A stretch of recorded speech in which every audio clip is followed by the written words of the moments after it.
אין חלונות בדירת המרתף, מקומקום או לריח התה המתוק, כתמים בתקרה והברז דולף, השעון במגדל מצלצל מרחוק. לרדוף סוכני תיאטרון במשרד מלוכלך, מבטיחים מהלב וצובדים בירכיים, אין לה ספקות, לא אכפת לה כל כך, לא ממילים וגם לא מעיניים. היא רוקדת ושרה אותו שיר כל ערב בבר, ואיתה בשורה יש עוד שתי אנגליות. להרוויח מעט ולשמור את השטר האחד שנשאר לה ממה שעולה לה לחיות. הפקיד שלה עוד מחכה בברלין, היא מזמן לא ילדה וגם הוא לא צעיר, היא רק רוצה לחזור לברלין, לאהוב אותו למרות הכל ובכל מחיר. מסביבה אנשים מחכים וסופרים חודשים ומוכרים תפוזים, מחזיקים בדעות,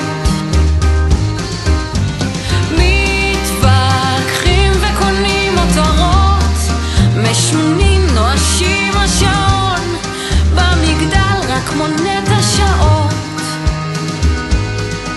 בסוף הוא מת משפעת, לבד כמו כלב, הבשורה הרעה נמסרה בשבת. היא שמעה והריצה אותי עד תחנת הרכבת, פרועה ומבוהלת בחלוק מרופט. היא עוד חשבה שתגיע בזמן להלוויה, עד שלא באו שניים לומר לה אחרת, לא ניתן להחזיר לה את מה שהיה, אהבה מקופה ובלתי מעוררת.